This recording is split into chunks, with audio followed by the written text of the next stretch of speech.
61-62 सालमा सडकमा नचाहिएका यिनी विदेशी प्रेतहरू हुन् जसले संविधान पुनर्स्थापना भनिरहेछ नि।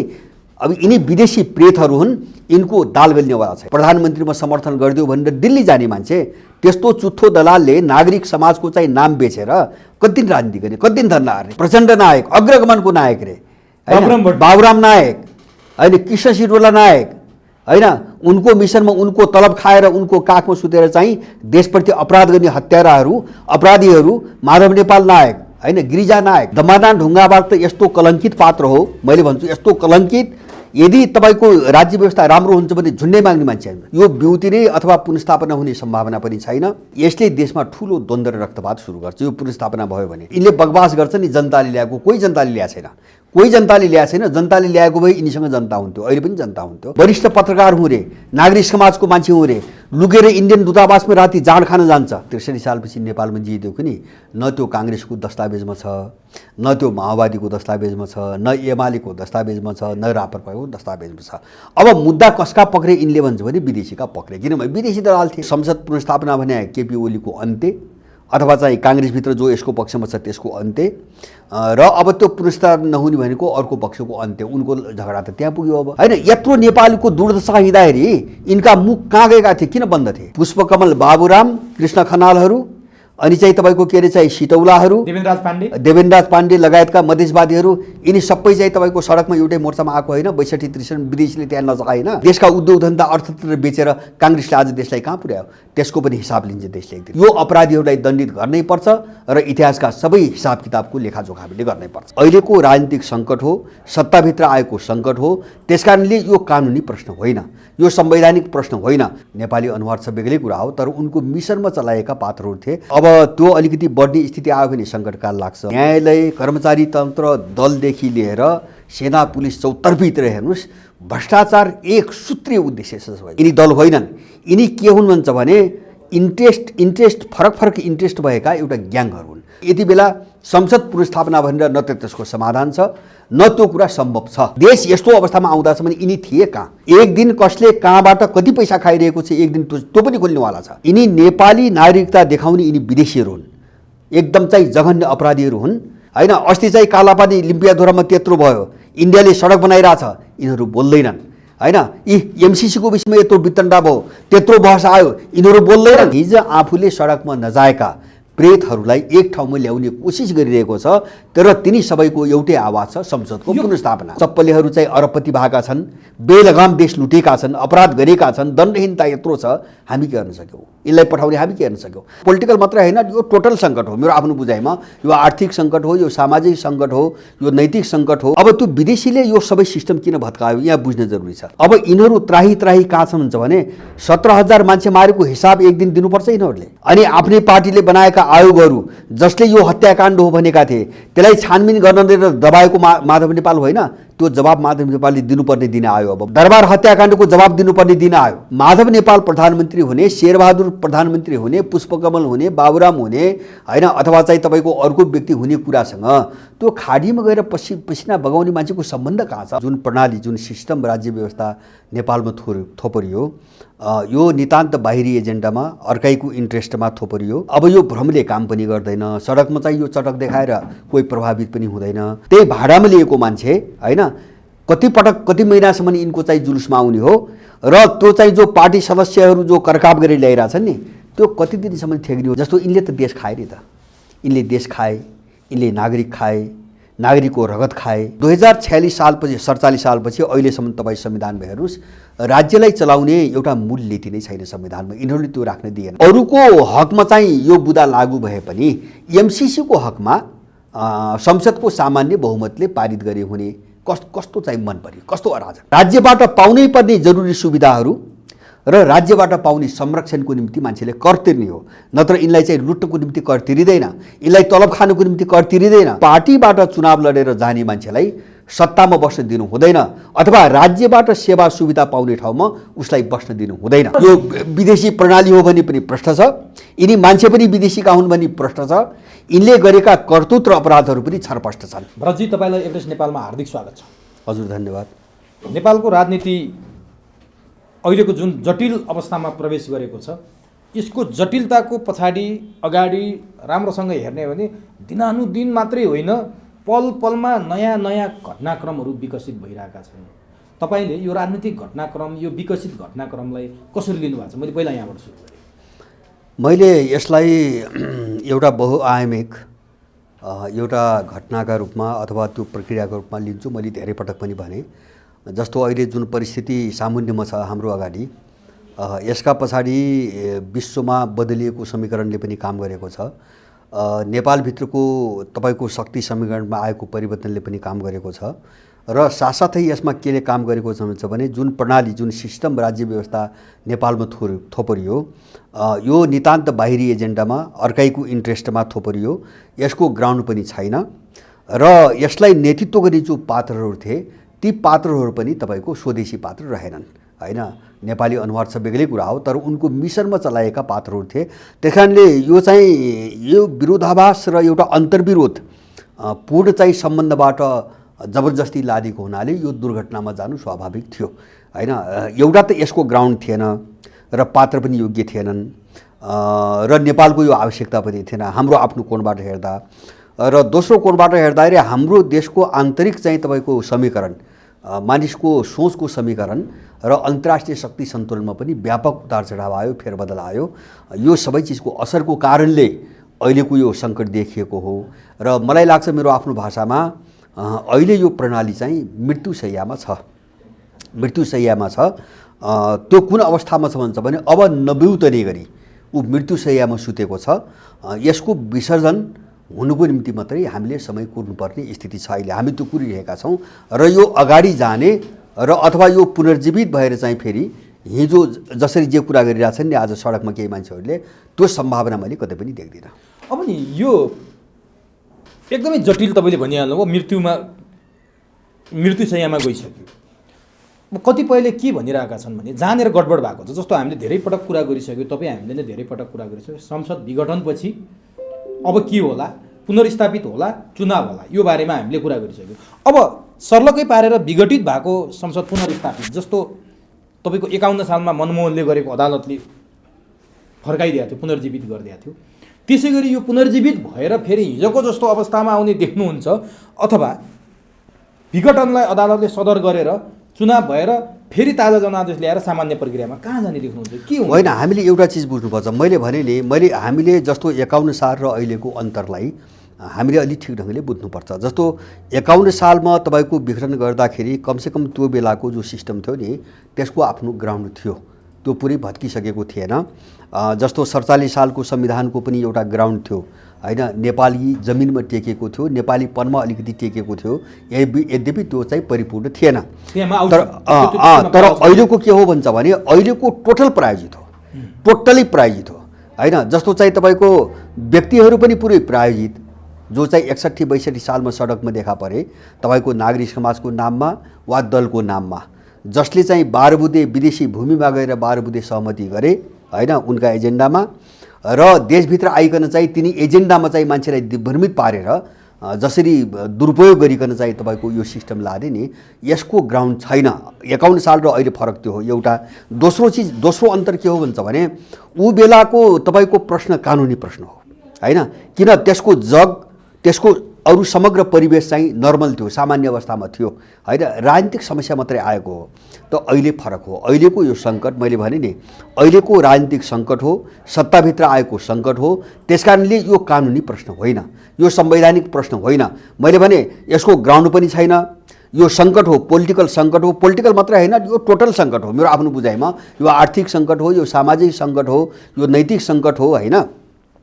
अब त्यो सङ्कट भएको हुनाले अब यो बाहिर चाहिँ संविधानका दफाहरू उपता देखाएर जो कुतर्क गरिरहेछन् नि, यो कुतर्कको मैले कुनै पनि अर्थ देख्दिनँ। त्यस कारणले यो बिउतिने अथवा पुनर्स्थापना हुने सम्भावना पनि छैन।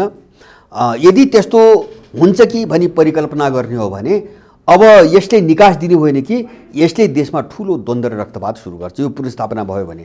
त्यस कारणले यसको विसर्जन नै सबभन्दा उपयुक्त चाहिँ तपाईँको निष्कर्ष हुनुपर्छ। यसको अन्तिम समापन नै उपयुक्त निष्कर्ष हो र यो समापन हुन्छ, यो बिउतिने सम्भावना मैले देख्छु। अब अन्तिम समापन भनेको के हो त? चुनाव हुने र फेरि ताजा जनादेश मार्फत अहिलेकै जस्तो अवस्थामा आएर सामान्य तरिकाले चल्ने हो, अथवा विसर्जनको अरू कुनै आयामहरू के देख्नुहुन्छ? होइन, जस्तो यस्ता अब हामीले केही पूर्वकल्पना हामी गर्न सक्छौँ। जस्तो अब यसको समापन कहाँ गएर हुन्छ भन्छ भने यसको समापन सङ्कटकालमा गएर हुन्छ, मैले बुझेको होइन। जो अहिले हामीले जो तमासा देखिरहेछौँ नि, अब यसको समापन सङ्कटकालमा गएर हुन्छ। अब सङ्कटकालभन्दा अगाडि मलाई लाग्छ सानो तुनो केही मुठभेड र द्वन्द्वहरू हुन्छ होइन। अब त्यो अलिकति बढ्ने स्थिति आयो भने सङ्कटकाल लाग्छ। किन भन्छ भने एक थरी विदेशीहरू चाहिँ तपाईँको त्यो प्रयत्नमा छन् होइन। यहाँ चाहिँ तपाईँको मुठभेड निम्ति आएर अब त्यो धमिलोमा खेल्ने चाहिँ प्रयासमा छन्। त्यो प्रयास भयो भने सङ्कटकाल लाग्छ। सङ्कटकाल लाग्यो भनेपछि यसको समापन भयो होइन। यसको समापन भयो माने 12 बुँदेको कोर्सको समापन भयो। भन्नुको मतलब तपाईँले अझै भन्दाखेरि 12 बुँदेको के साँच्चीकै यो 64-62 सालपछि भएको 15 वर्षमा 12 बुँदेको मिति पुग्यो हो? अब 12 बुँदे एक्सपायर भएको एक्सपायर भयो होइन, त्यो चल्दैन। मैले सञ्जीवनी बुटी अथवा बुटी प्रयोग गरेर बुटी के प्रयोग गरिन्छ? जस्तो 7 सालदेखि यिनीहरू कराएको संविधान सभाबाट जनताले चाहिँ संविधान बनाउन नपाए हुनाले देश स्थिर भएन, विकास भएन, राजाले पटक पटक हस्तक्षेप गर्यो भनेर चाहिँ संविधान सभाबाट संविधान जारी गरे। अनि नेपालको इतिहासमा कहिल्यै पनि नपाएको चाहिँ तपाईँको चाहिँ 2/3 बहुमत पनि पाए। तपाईँले भनेको जस्तो सञ्जीवनी बुटी केही पनि छैन अहिलेसम्मको। यिनको सञ्जीवनी बुटी भनेको भ्रम थियो, मान्छेले बुझेको थिएन। अब यो भ्रमले काम पनि गर्दैन। सडकमा चाहिँ यो चटक देखाएर कोही प्रभावित पनि हुँदैन।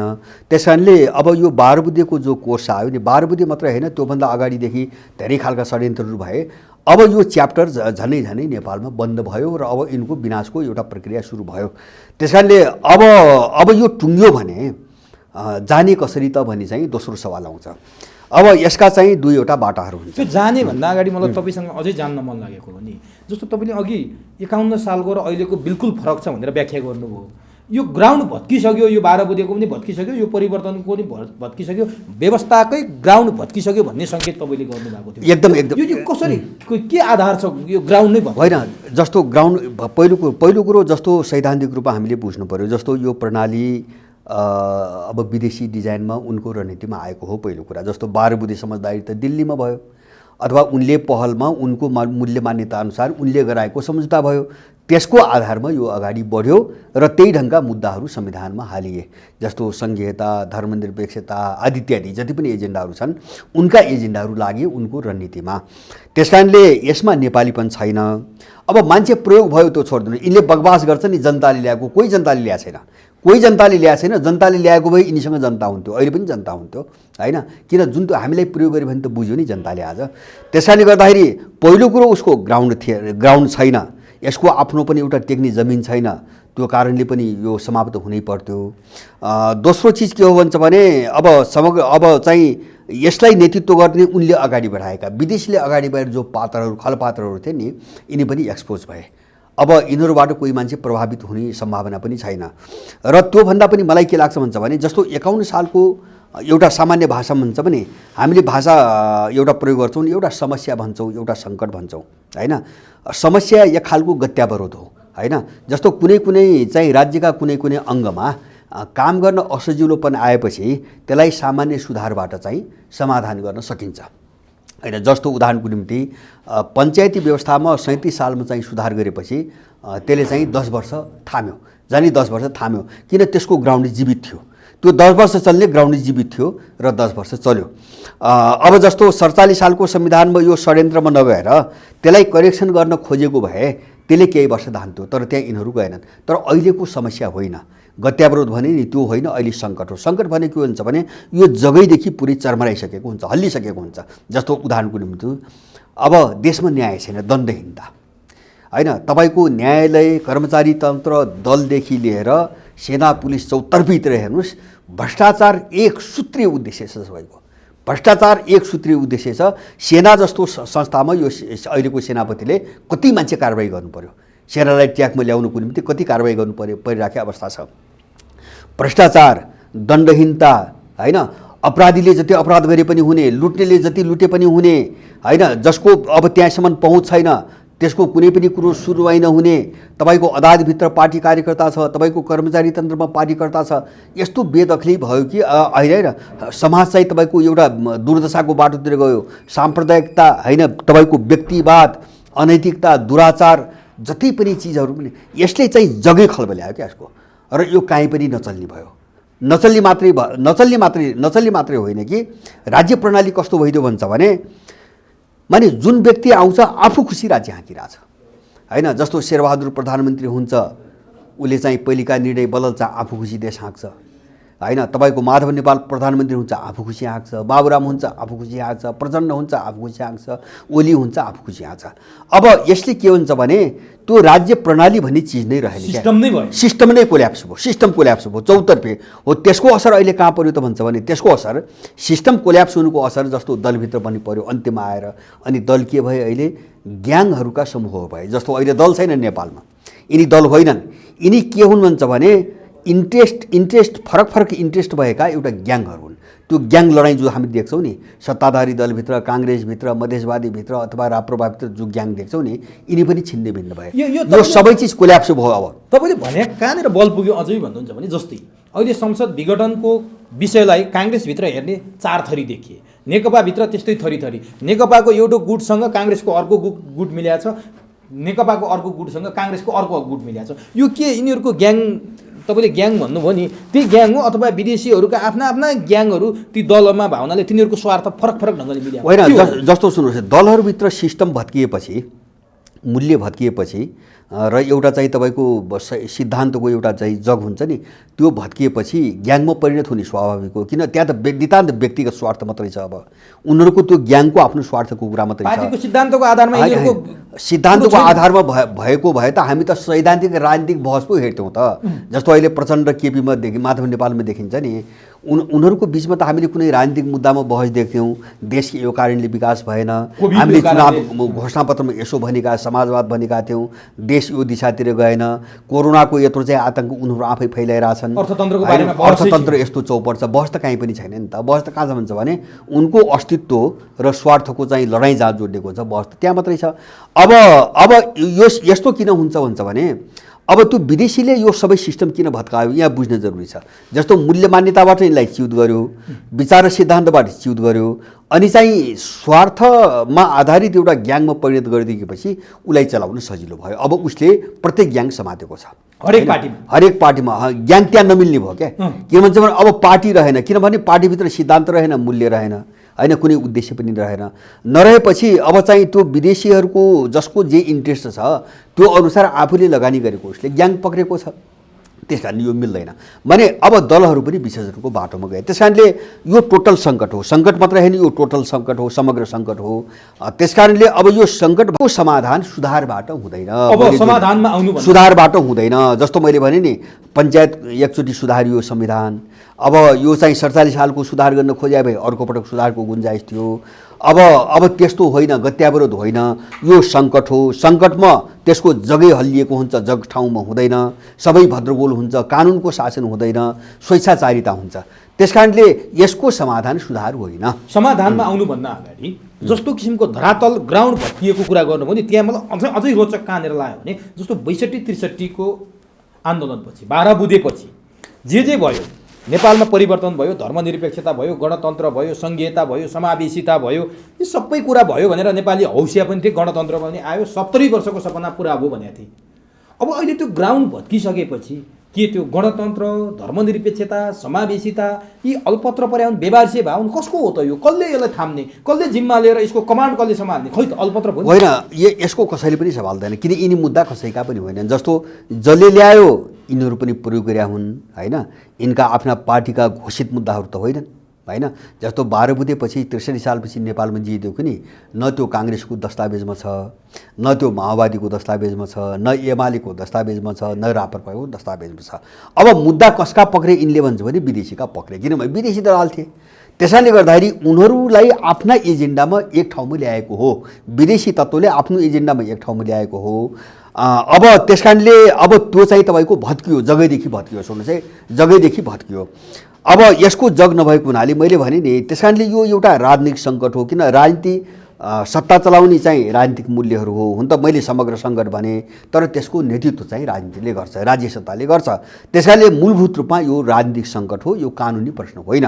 त्यस कारणले यति बेला संसद पुनर्स्थापना भनेर न त त्यसको समाधान छ, न त्यो कुरा सम्भव छ। त्यस कारणले गर्दाखेरि यो कुनै पनि चाहिँ बाटोमा देश अब जाँदैन। अब यसको विकल्प के हो, देश त्यही दिशातिर गयो र यस्तो तत्कालको विकल्प होला, विकल्प पनि एउटा अलि भरपर्दो खालको, दिगो खालको, थाई खालको विकल्प पनि हुन्छ। र एउटा के हुन्छ भन्छ भने जस्तो यो अब मृत्युशय्यामा गइसकेपछि त्यसको लगत्तैको विकल्प के हो, तात्कालिक विकल्प के हो भन्ने दोस्रो कुरा छ। अब यहाँबाट उठेर फेरि सामान्यतया फर्किने, जस्तो अघि पनि हामीले कुरा गऱ्यौँ 51 पछिको संसदको चुनाव भएन, पुनर्स्थापित भइसकेपछि अर्को लयमा गएको थियो, गिरिजाले विघटन गर्दाखेरि चुनाव भएर एउटा लयमा गएको थियो, अब त्यसमा पटक्कै जाँदैन भन्नेमा तपाईँ विश्वस्त हुनुहुन्छ? असम्भव, चाहे असम्भव, चुनाव होस् चाहे पुनर्स्थापित होस्, असम्भव, असम्भव होइन, त्यो कोर्समा जाँदैन। अब कहाँ जान्छ त? समाधान के हुन्छ? होइन, समाधान भनेको यसको मृत्यु, मैले भने नि अब त्यो यसको मृत्यु चाहिँ कुन स्वरूपमा देखिन्छ कुरो त्यति मात्र हो। मैले भने यसको मृत्यु सङ्कटकालको रूपमा देखिन्छ। किन भन्छ भने यसले निम्त्याउने त्यही हो क्या। जस्तो सङ्कटकाल त आफै त आउँदैन नि, आफै त आउँदैन नि। यिनले यो 15 वर्षमा जे दुराचार गरे, जे अपराध गरे, जे चाहिँ अत्याचार गरे देशका विरुद्ध, यहाँको नेपाली नागरिकका विरुद्ध, होइन, त्यो अपराध अब विस्फोट हुन थालेको हो, विस्फोट हुन थालेको हो। अब त्यो विस्फोट हुने भनेको यो समग्र समाप्तिकै बाटोतिर जाने कुरा हो। त्यस कारणले यो फर्कन्न, होइन, यो फर्कन्न मैले दुईवटा कोणबाट भनिरहेको छु। एउटा चाहिँ वस्तुगत परिवेशको कारणले पनि फर्कन्न, किन यसको ग्राउन्ड छैन अब, होइन। अब दोस्रो कुरा, यो लडाइँ जुन रूपमा देखिरहेको छौँ नि, अब यो लडाइँ यस्तो ठाउँमा पुगिसक्यो कि तपाईँको संसद पुनर्स्थापना भने केपी ओलीको अन्त्य, अथवा चाहिँ काङ्ग्रेसभित्र जो यसको पक्षमा छ त्यसको अन्त्य, र अब त्यो पुनर्स्थापना नहुने भनेको अर्को पक्षको अन्त्य, उनको झगडा त त्यहाँ पुग्यो। अब त्यस कारणले अब यो लडाइँले पनि हुँदैन, यो लडाइँको कारणले पनि हुँदैन, किन उनको अस्तित्वसँग जोडिन पुग्यो अब यो यो यो यो लडाइँ। त्यसैले गर्दाखेरि मैले अब यो फर्किने सम्भावना मलाई के लाग्छ भन्छ भने यो कानुनी र वैधानिक कुरा हो भने पाखण्डी कुरा गरेर, होइन, उल्लु बनाउन, जस्तो तपाईँले भन्नुभयो नि जनतालाई, जनता अहिलेसम्म के भ्रम थियो भने 62-63 साल हामी पनि लागे हौँ भन्ने मान्छे त लगाए के को निम्ति भ्रमित भयो नि त मान्छे भ्रमित भयो, हामी कहाँ प्रयोग भएछौँ भन्ने कुरो त बुझ्यो मान्छेले आज। त्यस कारणले गर्दाखेरि मान्छेलाई त्यो ढङ्गले प्रयोग गर्न अब सम्भव छैन। तेस्रो कुरा अब नेपालीहरूलाई 15 वर्ष अगाडि जुन ढङ्गले प्रयोग गरिए त्यो ढङ्गले प्रयोग गर्न सम्भव छैन। तर त्यो 62 सालमा 12 बुँदे गराएर 62-63 सालमा सडकमा नचाहेका यिनी विदेशी प्रेतहरू सबै एउटै स्वर लिएर सडकमा आउने कोसिस गरिरहेको मैले देख्छु। त्यो एउटा चाहिँ समीकरण बन्न खोजिरहेको। नागरिक आन्दोलनलाई सङ्केत गर्नुभयो होला तपाईँले? होइन, नागरिक आन्दोलन मात्र होइन, जस्तो नागरिक आन्दोलनको नाममा अब जस्तै देवेन्द्रराज पाण्डे, कृष्ण पहाडी, मैले नामै लिइसकेँ, दमननाथ ढुङ्गाना, एकदम नारायण वाग्ले जस्ता पात्रहरू बालुवाटारको अगाडि आएर आन्दोलन गर्दाखेरि उनीहरूको एउटा कुरा छ, हामीले कसैलाई प्रधानमन्त्री बनाउन होइन, यो परिवर्तनका खातिर हामी आएका छौँ भनिरहेछन्। त्यहाँ त्यो मुकुण्डोको भित्रको असली रूप हो, परिवर्तन उनको हो। हाम्रो लडाइँ त्यही हो। हाम्रो प्रयोग हुन्छ भने यो परिवर्तनले देश र जनताले के पायो भने एउटा बहस छ, होइन। उनलाई लाग्यो उनले सबै पाछ, उनले के पाछ भन्छ भने उनले विदेशी दूतावासबाट हन्डी बुझ्न पनि पाछ, होइन। दमननाथ ढुङ्गाबाट त यस्तो कलङ्कित पात्र हो, मैले भन्छु यस्तो कलङ्कित। यदि तपाईँको राज्य व्यवस्था राम्रो हुन्छ भने झुन्डै माग्ने मान्छे, माने युरोपियनहरूको गाडी, निलो प्लेट लिएको गाडी चढेर मलाई चाहिँ तपाईँको अमेरिकन र युरोपियनले समर्थन गरिसके, प्रधानमन्त्रीमा समर्थन गरिदियो भनेर दिल्ली जाने मान्छे, त्यस्तो चुथो दलालले नागरिक समाजको चाहिँ नाम बेचेर कति दिन राजनीति गर्ने, कति दिन धन्दा हार्ने, तिनै पात्र होइनन्। कोही चाहिँ अमेरिकन दूतावासका की कन्ट्याक्ट पर्सनहरू, होइन, कोही चाहिँ तपाईँको चाहिँ 12 बुँदेपछि चाहिँ तपाईँको रहले एउटा मिसनमा चाहिँ तपाईँको प्रयोग गरेर अगाडि बढाएका सिटौला जस्ता मान्छेहरू, कृष्ण पहाडी जस्ता मान्छेहरू, होइन। यत्रो नेपालको दुर्दशा हिँड्दाखेरि यिनका मुख कहाँ गएका थिए, किन बन्द थिए, हामीले त्यो सोध्नु पर्यो, होइन। यत्रो दुर्दशा हुँदा, देशभित्र काम गर्न नपाएर यसरी विदेश लखिदिँदा, होइन, औषधि उपचार नपाउँदा, होइन, मौलिक भनेको छ शिक्षा स्वास्थ्यलाई संविधानमा, होइन, मान्छेले पढ्न पाएको छैन, उपचार गर्न पाएको छैन, होइन। यिनका हातमुख कसले बन्द गरेको थियो भने यो क्रिमिनलहरूको ग्याङ हो, यो अपराधीहरूको ग्याङ हो, होइन। वरिष्ठ पत्रकार हुँ रे, नागरिक समाजको मान्छे हुँ रे, लुकेर इन्डियन दूतावासमा राति जाँड खान जान्छ। पोहोर तपाईँको 10 जना यहाँका स्वघोषित वरिष्ठ पत्रकारहरूको कथा सुन्नु भएन, राति लुकेर, होइन। यिनलाई चाहिँ यिनलाई नैतिकता चाहिएन, राज्यबाट अनुमति लिनु परेन, स्वीकृति लिनु परेन भने यिनी तलबीहरू जो क्रिमिनल, मैले भने 61-62 सालमा सडकमा नचाहिएका यिनी विदेशी प्रेतहरू हुन्, जसले संविधान पुनर्स्थापना भनिरहेछ नि। अब यिनी विदेशी प्रेतहरू हुन्, यिनको दाल गल्नेवाला छैन। अब यिनको दाल गल्नेवाला छैन। यिनले देशलाई जुन यहाँसम्म आउँदाखेरि यिनी कहाँ थिए, मेरो भनाइ त्यो हो क्या, देश यस्तो अवस्थामा आउँदासम्म यिनी थिए कहाँ, होइन कि त देश चाहिँ स्वर्ग बन्यो अहिलेसम्म स्वर्ग बनिएको थियो त्यो चाहिँ भत्किन थाल्यो भन्नु पर्यो होइन भने चाहिँ तपाईँको यिनले कसको जुन बेला विदेशी शक्तिहरूको इन्ट्रेस्ट बढ्छ उसको स्वार्थमा जो जोखिम आउँछ र जुन बेला चाहिँ तपाईँको अपराधीहरू चाहिँ तपाईँको अप्ठ्यारोमा पर्छन् त्यसपछि यिनी मानव अधिकार स्वतन्त्रता र नागरिक अधिकारको कुरो लिएर यिनी सडकमा नाच्न जान्छन्। यिनीहरूको मकसद उद्देश्य चाहिँ के हो? देशका लागि, जनताका लागि, अथवा संविधानका लागि, अथवा न्यायिक प्रश्नमा हो, अथवा केमा हो? यिनीहरूको उद्देश्य चाहिँ होइन, यिनको उद्देश्य जुन उद्देश्यको निम्ति यिनलाई परिचालन गर्न यिनले तलब खान्छन्, यिनलाई पालेका थिए विदेशीहरूले होइन। अब जुन उद्देश्यमा यिनलाई अगाडि बढाएका थिए खाएपछि त त्यो ड्युटी त निर्वाह गर्नु पर्यो। यिनको कुरो त्यति हो, यिनले ड्युटी निर्वाह गरेका हुन्, किन पालिएका छन् होइन। एक दिन सबै खुल्छ है, मैले यो काल्पनिक कुरा गरेको छैन। एक दिन कसले कहाँबाट कति पैसा खाइरहेको छ एक दिन त्यो पनि खुल्नेवाला छ होइन। केही पनि चाहिँ यहाँ अनभिज्ञ छैन, मान्छे लाटो छैन, धेरै चिजहरू चाहिँ मान्छेलाई जानकारी भइसकेका छ अहिले। त्यस कारणले गर्दाखेरि यिनीहरू के हुन्छ भने यिनी नेपाली नागरिकता देखाउने यिनी विदेशीहरू हुन्, एकदम चाहिँ जघन्य अपराधीहरू हुन्। त्यस कारणले गर्दाखेरि अब यिनीहरू सडकमा जो तमासा देखाए नि हिजो, त्यो तमासाले यहाँ केही काम गर्नेवाला छैन। यिनीहरूले तमासा देखाए, यिनीहरूमाथि बर्बर दमन भयो, आतङ्क भयो भनेर प्रचण्ड माधव पक्षहरूले त यिनीहरूको पक्षमा फेरि विज्ञप्ति सार्वजनिक गरे। एकदम के छ कनेक्सन मैले 12 बुधेपछि तपाईँ 162-63 जे कनेक्सन देख्नुभयो यिनी सबै एकै ठाउँमा थिएनन्। कृष्ण पहाडीदेखि पुष्पकमल बाबुराम, कृष्ण खनालहरू, अनि चाहिँ तपाईँको के अरे चाहिँ सिटौलाहरू, देवेन्द्रराज पाण्डे लगायतका मधेसवादीहरू, यिनी सबै चाहिँ तपाईँको सडकमा एउटै मोर्चामा आएको होइन। 62-63 विदेशीले त्यहाँ नजगाएन। तर चिज के हुन्छ भने यिनी आफ्ना चाहिँ खोरमा गएर कहाँ बेला बस्यो भन्छ भने 63 पछि जब विदेशीको कब्जा भयो, देश कब्जामा गयो र उसले शासन गर्न थाल्यो, त्यसपछि यिनी आफ्ना आफ्ना ओथारो लागे होइन। अब नागरिक आन्दोलन पनि हरायो नि होइन। यो 15 वर्षमा नागरिक अधिकार बहाल भएको थियो। कहाँ लुकेका थिए यिनीहरू होइन? कहाँ थिए यिनीहरू? किन बोले?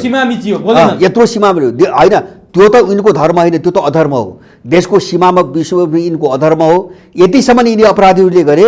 इन्डियन पुलिसबाट गोविन्द चाहिँ गौतम मारिँदाखेरि स्टेटमेन्ट समेत दिएनन् यिनीहरू, देवनारायण यादवहरू होइन, मार्दाखेरि स्टेटमेन्ट दिएनन् होइन। अस्ति चाहिँ कालापानी लिम्पियाधुरामा त्यत्रो भयो, इन्डियाले सडक बनाइरहेछ, यिनीहरू बोल्दैनन् होइन। यी एमसिसीको विषयमा यत्रो वितण्डा भयो, त्यत्रो बहस आयो, यिनीहरू बोल्दैनन्। चीनको एउटा कुरा आउँदा बित्तिकै कृष्ण पहाडीहरू दूतावास अगाडि गएर गो ब्याक चाइना भन्छन् हो। त्यस कारणले गर्दाखेरि यिनका अनुहार सबै छर्लङ्ग भइसकेका छन्। त्यस कारण मैले सुरुमा भने नि, अब चाहिँ त्यो विदेशी शक्ति जसले यो मिसनमा देशलाई यहाँसम्म ल्याइ पुर्यायो नेपाललाई, त्यसले हिजो आफूले सडकमा नजाएका प्रेतहरूलाई एक ठाउँमा ल्याउने कोसिस गरिरहेको छ। तर तिनी सबैको एउटै आवाज छ, संसदको पुनर्स्थापना। असम्भव मैले भने असम्भव होइन। त्यो दुईटा कारणले असम्भव, मैले भने तीनटा कारण मैले देखाइसकेँ। एउटा ग्लोबल जो परिस्थिति आयो नि, शक्ति सन्तुलनमा जो हेरफेर आयो नि विश्वको, त्यो कारण पनि असम्भव होइन। अब त्यो अन्तर्राष्ट्रिय शक्ति सो सन्तुलन थियो, त्यसको नेपालको भूराजनीतिमा जुन प्रभाव छ नि, जुन असर पर्यो नि, त्यो कारणले पनि असम्भव। दोस्रो कुरो, नेपाली जनमतभित्र जो समीकरणमा बदलाव आयो अथवा उनको बुझाइमा मनोविज्ञानमा जुन परिवर्तन आयो, त्यो कारणले पनि असम्भव। र अर्को चाहिँ यिनको ग्राउन्ड भत्किएर यिनले अगाडि बढाएका पात्रहरू जति एक्सपोज भए नि होइन, यिनको जो प्रभावकारिता समाप्त भयो नि, त्यो कोणबाट पनि असम्भव। तर प्रचण्ड माधव समूह अथवा काङ्ग्रेसको अर्को एउटा समूह जसले चुनाव होइन संसद पुनर्स्थापना खोजिरहेछ, यिनीहरूका देशव्यापी मास हेर्ने भने जस्तो विराटनगरकै प्रचण्ड माधवको मास हेरौँ, हिजो कैलाली धनगढीको मास हेरौँ, बुटवलको मास हेरौँ, यो सबै हेर्दा त जनता त देखिन्छ त यिनीहरूको पक्ष होइन। जनता कहीँ छैन। एउटा उनको बाध्यात्मक छ, जस्तो चाहिँ देशभरि सञ्जाल बनाएका छन्, पार्टी छ, पार्टी सदस्य भएपछि व्हिप जारी हुन्छ, पैसा लगानी गरेका छन्, दिनको 1000 रुपियाँ दिएका छन्, मान्छे भाडामा लिएका छन्, विदेशीले पैसा पेलेको छ। त्यस कारणले त्यसलाई चाहिँ जनताको भिड भन्नु हुँदैन। एउटा त उनको वरिपरि लुटेर अपराध गरिरहेका मान्छेहरूको एउटा झुन्ड त हुने नै भयो होइन। अर्कोतिर के हुन्छ भने अहिले बाधात्मक केही समयको निम्ति है, मैले भने केही समयको निम्ति मात्रै हो त्यो। एउटा यो छिनोफानो जस्तो कमसेकम अब देशको परिदृश्य अब कतातिर जान्छ भने एउटा चाहिँ सिन, एउटा तस्बिर चाहिँ बाहिर चाहिँ नदेखिँदासम्म यो वरिपरि पार्टी सदस्यको नाताले बाध्य भएर लागिरहेछ नि। यहाँ त जबरजस्ती आइनस् भनेपछि पदबाट जानेसम्मका चाहिँ यहाँ सर्कुलरहरू जारी, निर्देशहरू भएका छन्। अब त्यो कारणले एउटा पार्टी सदस्य एउटा चाहिँ बाध्यात्मक अवस्थामा छ होइन। तर यो अस्थायी कुरा हो, धेरै दिन जाँदैन। र अब मूल चिज तपाईँको होइन, जनता आउँछ कि आउँदैन, यिनको आन्दोलन कति दिन जान्छ, यिनका पछाडि त्यही भिड भनौँ न, म जनताको कुरा गर्दैन, त्यही भाडामा लिएको मान्छे होइन, कति पटक कति महिनासम्म यिनको चाहिँ जुलुसमा आउने हो, र त्यो चाहिँ जो पार्टी सदस्यहरू जो करकाप गरेर ल्याइरहेछन् नि, त्यो कति दिनसम्म ठेक्ने हो, त्यो देखिन्छ नि। त्यो हेर्नु 8-10 दिन 10-15 दिन 2-4वटा कार्यक्रम भएपछि त्यो सबै क्लियर हुन्छ। तर तिनीहरूले त हुङ्कार गरिसके, तेस्रो जनआन्दोलनको सुरुवात भयो। अब केपी ओली श्री 3 महाराज बन्न खोजे, केपी ओलीलाई बादशाह बन्न खोजे, घोडाबाट झारिन्छ र हिजोको संविधानको रक्षा गरिन्छ। केपी ओलीले संविधान पनि खाए, केपी ओलीले गणतन्त्र खाए, केपी ओलीले संहिता खारेज गरे। अब केपी ओलीको हातबाट यो ल्याएर बचाउँछौँ भनेर प्रचण्डहरूले होइन, त्यो हेर्नुहोस्, लडाइँ सुन्नुहोस्, अब केपी र चाहिँ उनका बिचको चाहिँ तपाईँको लडाइँ के हो, अब उनका आफ्ना कुरा पनि छन् होइन, म त्यतातिर जान चाहन्न। अब किन भन्छ, नत्र केपीको पक्ष लियो भन्ने अनर्थ लाग्ला। तर सुन्नुहोस्, होइन, हुँदैन, चुनाव पनि हुँदैन, संसद पुनर्स्थापना पनि हुँदैन। र अर्को चिज मैले भन्न खोजेको के हो भन्छ भने, राजनीतिक लडाइँ के हो भन्छ भने, एउटाले आफ्नो दुश्मनलाई खाने नै हो होइन। जस्तो यिनले त देश खाए नि त, यिनले देश खाए, यिनले नागरिक खाए, नागरिकको रगत खाए। मैले साँच्चै कटु शब्दमा भन्नु, अब यिनीहरू त्राही कहाँ छन् भन्छ भने, 17,000 मान्छे मारेको हिसाब एक दिन दिनुपर्छ यिनीहरूले। 17,000 चाहिँ नेपालीहरू के कारणले यसरी चाहिँ मारिएका हुन् त्यसको हिसाब दिनुपर्छ। त्यो मात्रै होइन, मैले माधव नेपालको नामै किटेर भन्छु, मदन भण्डारीको हत्या चाहिँ 15 वर्ष पार्टीमा एकलौटी नेतृत्व गरे माधव नेपाल होइन। अनि आफ्नै पार्टीले बनाएका आयोगहरू जसले यो हत्याकाण्ड हो भनेका थिए, त्यसलाई छानबिन गर्न दिएर दबाएको माधव नेपाल होइन। त्यो जवाब माधव नेपालले दिनुपर्ने दिन आयो। अब म त्यसरी बुझ्छु होइन, दरबार हत्याकाण्डको जवाब दिनुपर्ने दिन आयो होइन। हो, त्यस कारणले यिनीहरू आतङ्की छन्, यो अपराधी गिरोह आतङ्की छ। किन भन्छ भने उनको गुण भत्किन थाल्यो नि त, उनको गुणमा आगो लाग्यो, आज उनको गुणमा आगो लाग्यो। त्यस कारणले उनीहरू मृत्युको भयबाट चाहिँ त्रसित छन्। त्यस कारणले हेर्नुहोस्, समयले एकचोटि सबै चिजको जवाब माग्छ। यिनले जसरी देश लुटे त्यसको पनि जवाब खोज्छ, जवाब लिन्छ र हिसाब किताब पनि गर्छ। यस्तो जघन्य अपराधहरू हत्याहरू भएका छन्, त्यसको जवाब पनि लिन्छ समयले। र देश बेचिएको छ, त्यो मात्र होइन, चाहिँ यस्तो चाहिँ देशका उद्योग धन्दा अर्थतन्त्र बेचेर काङ्ग्रेसले आज देशलाई कहाँ पुर्यायो, त्यसको पनि हिसाब लिन्छ देशले एक दिन होइन। अबको लडाइँ, अबको वारपार उधारो हुँदैन। र मलाई के विश्वास भन्छ भने, यदि तपाईँले यी अपराधीहरूलाई छोडिदिनु भयो होइन, देशको अर्थतन्त्र बेच्ने अपराधीहरू, बेचेर खाने अपराधीहरू होइन, विभिन्न नौटङ्की गरेर विदेशी मिसनमा चाहिँ 17,000 नेपालीको हत्या गर्ने अपराधीहरू र मदन भण्डारी हत्यादेखि लिएर दरबार हत्याकाण्डसम्म गर्ने अपराधीहरू, यिनलाई दण्डित गर्नु भएन भने तपाईँ कसरी नैतिक समाज बनाउनुहुन्छ? मेरो कुरो त्यो के सिक्छ समाजले? जस्तो आज हामी भन्छौँ नि, मान्छे तलैसम्म भ्रष्ट छ, भ्रष्ट त्यसै भएको हो, त्यो त राज्यले बनाएको होइन। जस्तो परिवारभित्र अनुशासनहीनता, समाजभित्र अनुशासनहीनता, दण्डहीनता होइन, क्रूरता, बर्बरता, अनैतिकता, जति पनि प्रवृत्तिहरू चाहिँ तपाईँको व्याप्त भयो नि आज, त्यो के कारणले हो? त्यो राज्यमा देखा परेको दण्डहीनताको कारणले। यदि यो गलत हो र यो गरेपछि दण्ड पाइन्छ भन्ने एउटा समाजमा मान्छेमा स्थापित गर्ने हो भने यो अपराधीहरूलाई दण्डित गर्नै पर्छ र इतिहासका सबै हिसाब किताबको लेखाजोखा हामीले गर्नै पर्छ। अब नि तपाईँले भने जस्तो संसद पुनर्स्थापना पनि कुनै हालतमा हुँदैन, यदि भयो भने पनि रक्तपात हुन्छ भनेर तपाईँले भन्नुभयो। चुनाव पनि तपाईँ हुँदैन भन्नुहुन्छ। त्यहाँ भ्याकुम त क्रिएट भयो नि त। त्यो दुईटा, चुनाव हुने र संसद पुनर्स्थापना हुने बिचको एउटा जुन भ्याकुम छ नि, त्यो दुइटै नभएपछि त्यो भ्याकुम केले भरिन्छ? अब भ्याकुम भर्ने दुईटा तरिका हुन्छन्। जस्तो एउटा तरिका के हो भन्छ भने विद्रोहको बाटो हो अथवा चाहिँ तपाईँको आन्दोलनको बाटो हो, सडकै हो, जो काम यिनीहरूले 63 सालमा गरे होइन। 62-63 सालमा यिनीहरूले त्यो हरकत देखाए। अब मलाई के लाग्छ भन्छ भने, त्यो बाटोबाट जाँदाखेरि यहाँ धेरै खालका विदेशीहरूको चलखेल बढ्छ, किन परिस्थिति धमिलो हुन्छ, चलखेल बढ्छ, हत्या हिंसा हुन्छ। त्यही आधारमा चाहिँ देशलाई अर्को दुर्घटनामा लान सक्छन्। हामीले त्यो बाटोलाई सकेसम्म हामीले पन्छाउनु पर्छ, किन हामी अलिकति अप्ठ्यारो परिस्थितिमा छौँ। अब दोस्रो बाटो के हो भन्छ भने, मैले भने नि, जस्तो सङ्कटकाल तपाईँको लाग्यो भने, जस्तो संविधान र अहिलेको सिस्टमको चाहिँ औचित्य त समाप्त भयो, यो त सिद्धियो। यो सिद्धिपछि के भन्ने कुरा आउँछ? अब हामी प्रक्रिया, एउटा वैधानिक प्रक्रियाबाट अगाडि जाने, अब द्वन्द्वको वातावरण बन्न नदिने, कसैलाई चाहिँ खेल्न नदिने हो भने त्यो एउटा सम्भावना भनेको 47 सालको संविधानमा टेक्ने हो। अर्को उपाय मैले केही पनि देख्दिनँ। पुनर्स्थापित गर्ने हो, 47 सालको संविधानमा टेकेर जाने हो कानुनी रूपमा। अब तर चाहिँ मेरो आफ्नो चाहिँ भनाइ के हो हुन्छ भने 47 सालको संविधानलाई टेकेर जाने भनेको हुबहु त्यसलाई मान्ने भनेको होइन हैन। त्यसले नेपालको अहिलेको सङ्कट चाहिँ समाधान हुँदैन हैन। हामी चाहिँ द्वन्द्वबाट बस्नको निम्ति र विदेशीलाई खेल्न नदिनुको निम्ति हामीले एउटा चाहिँ वैधानिक प्रक्रिया अवलम्बन गर्ने कुरा मात्रै गरेको मैले।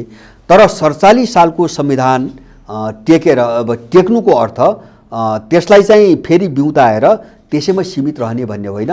त्यो अर्को चाहिँ अतिवादतिर हामी फस्छौँ, अर्को दुर्घटनातिर हामी फस्छौँ। त्यसकारणले त्यसमा चाहिँ आधारभूत परिवर्तनै चाहिन्छ मलाई, मेरो आफ्नो विचारमा त्यसमा आधारभूत परिवर्तन गर्नुपर्छ हैन। जस्तो सैद्धान्तिक रूपमा गऱ्यो माने त्यसमा चाहिँ परिमार्जन गर्नुपर्ने जरुरी कुराहरूमाथि हामीले ध्यान दिनुपर्छ हैन। जस्तो पहिलो कुरा के हो भन्छ भने यो 2046 सालपछि 47 सालपछि अहिलेसम्म तपाईँ संविधानमा हेर्नुहोस्, राज्यलाई चलाउने एउटा मूल नीति नै छैन संविधानमा। यिनीहरूले त्यो राख्न दिएनन्। मैले सुरुमै पनि भने त्यसको नतिजा के भयो भन्छ भने जो व्यक्ति आउँछ त्यो राज्यलाई आफ्नो ढङ्गले प्रयोग गरिरहेछ हैन, सिस्टममा गएन हो। त्यसकारणले पहिले चाहिँ त्यो संविधानमा एउटा राज्यको मूल नीति क्लियर हुनु पर्यो। त्यो मूल नीति भनेको के हो भन्छ भने जस्तो हाम्रो सुरक्षा प्रणाली कसरी चलाउने, शिक्षा स्वास्थ्य कसरी चलाउने, शासन अन्तर्राष्ट्रिय सम्बन्ध कस्तो गर्ने, अर्थतन्त्र कस्तो, विकास कस्तो आदि इत्यादिदेखि लिएर सबै क्षेत्रमा एउटा स्पष्ट चाहिँ तपाईँको सोच भएको एउटा नीति भएको एउटा मूल नीति चाहियो,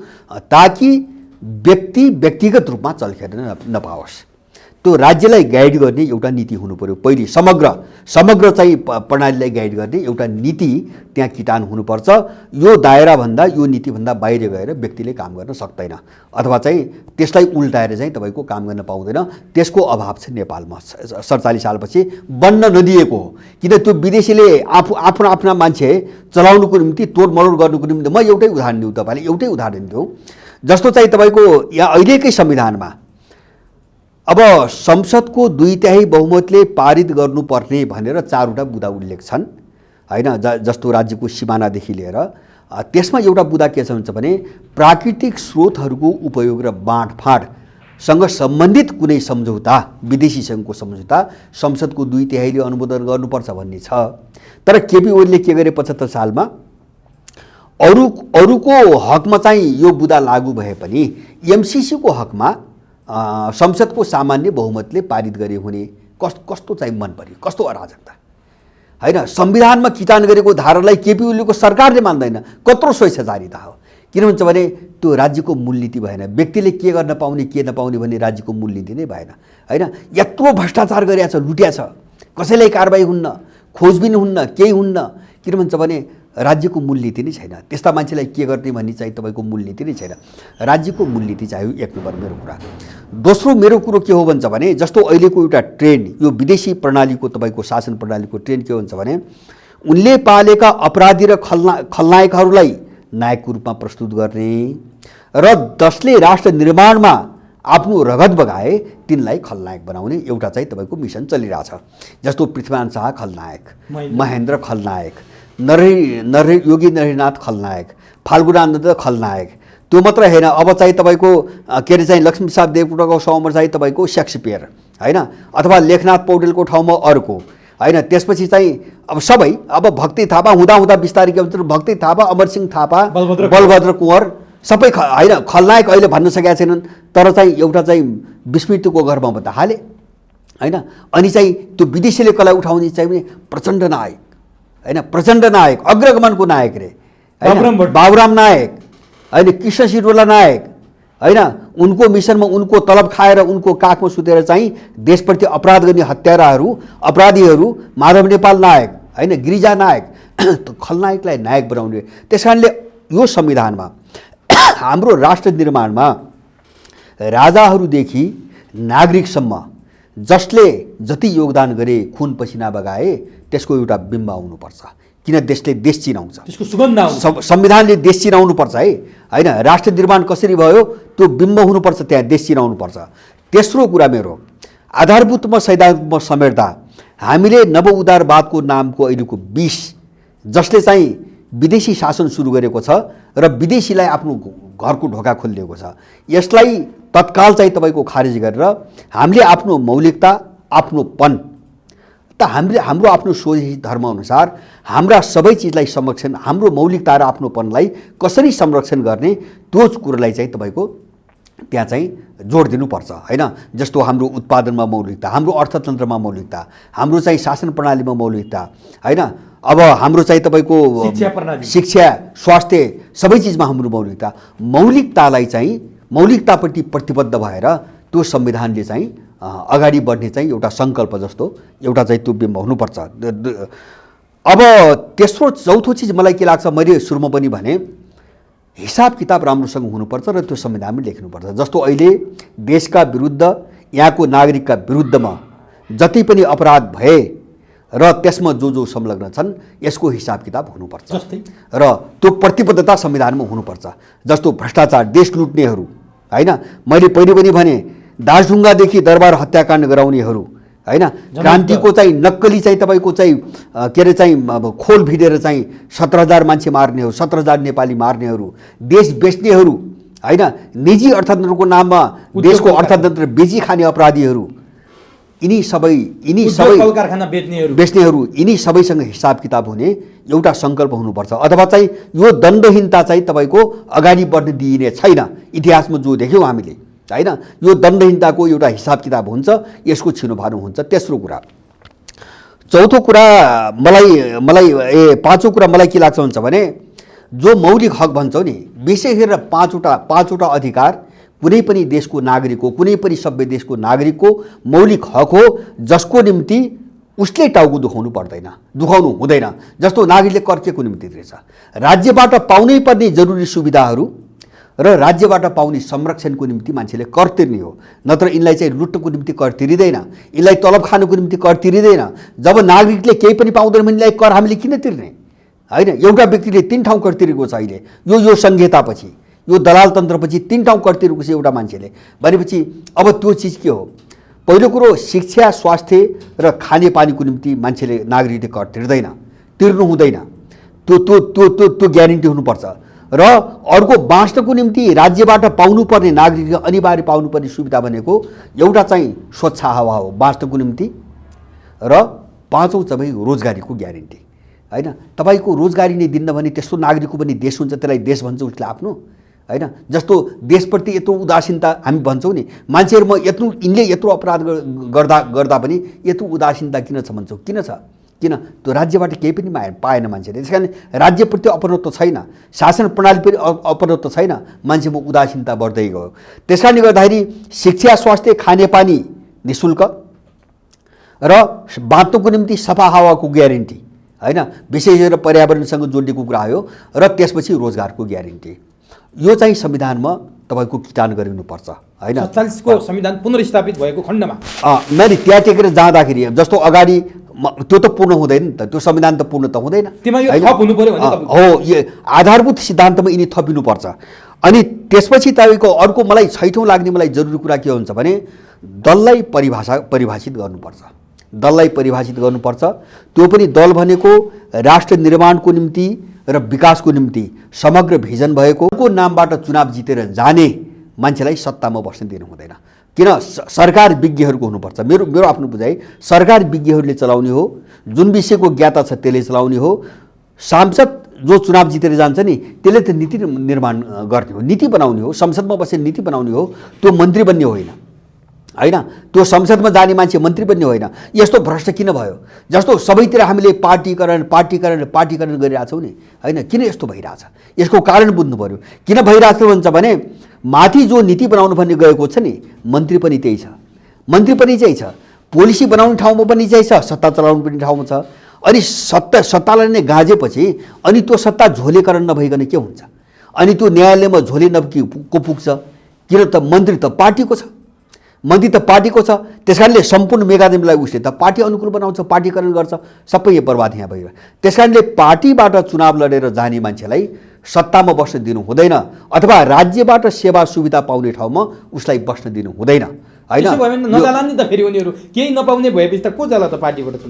पार्टीमा नबस्ने चाहिँ समाजसेवा गर्ने अरू हिसाबले गर्ने होइन। अनि यो मान्ला नि त अब तपाईँले भने जस्तो मान्ने मात्रै होइन, हामी त्यो ढङ्गले जानुपर्छ। यिनले मान्ने नमान्ने कुरैसँग के सरोकार हाम्रो? जस्तो यिनले मान्छन् मान्दैनन्, देशलाई बनाउने हो भने हामी त्यो बाटोबाट जानु। मैले भने 47 सालको संविधान टेकेर जाने हो भने के कुरा गर्ने त अगाडि, त्यसमा नभएका चिजहरू त्यो त हामीले त सोच्नु पऱ्यो। 6औँ मैले भने म सकिहाल्छु।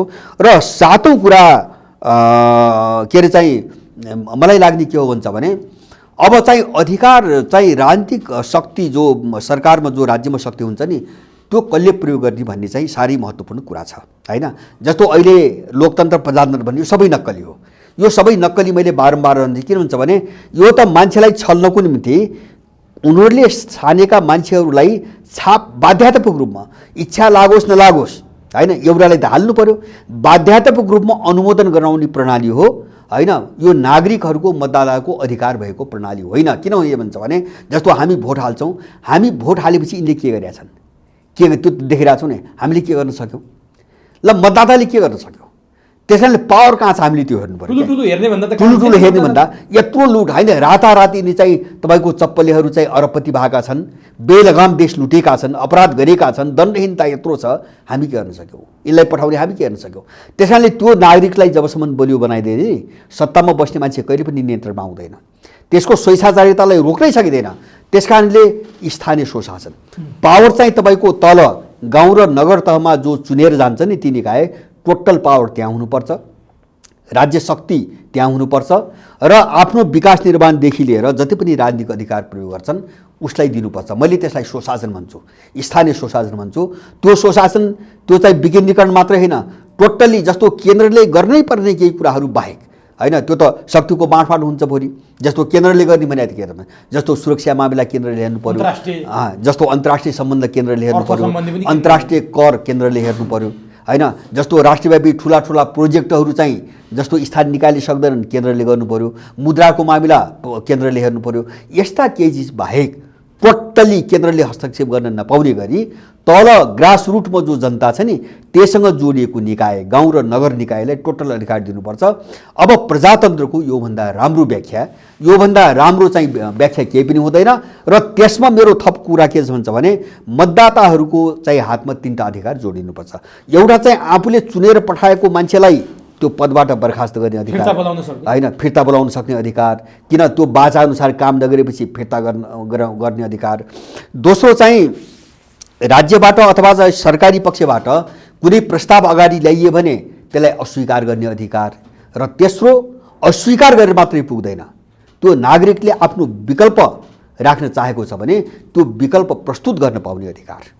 यो 3टा अधिकार जोडेर हामी स्थानीय स्वशासन जानुपर्छ। भूगोलमा के छ तपाईँको? भूगोलमा पनि छ तपाईँको यो होइन स्थानीय स्वशासन गर्दाखेरि जस्तो हाम्रो संहिताको नाममा होइन मैले भने यो छोडिदिनु, यो बिचौलियाहरूको नेटवर्क हो यो। जस्तो संहिता भने के माथि केन्द्र त चाहिँ सिङ्गो चाहिँ संयोजन गर्ने एउटा माथि केन्द्रीय निकाय भयो। अब चाहिँ तलको भन्छ जनतासँग जो ग्रासरुट भयो।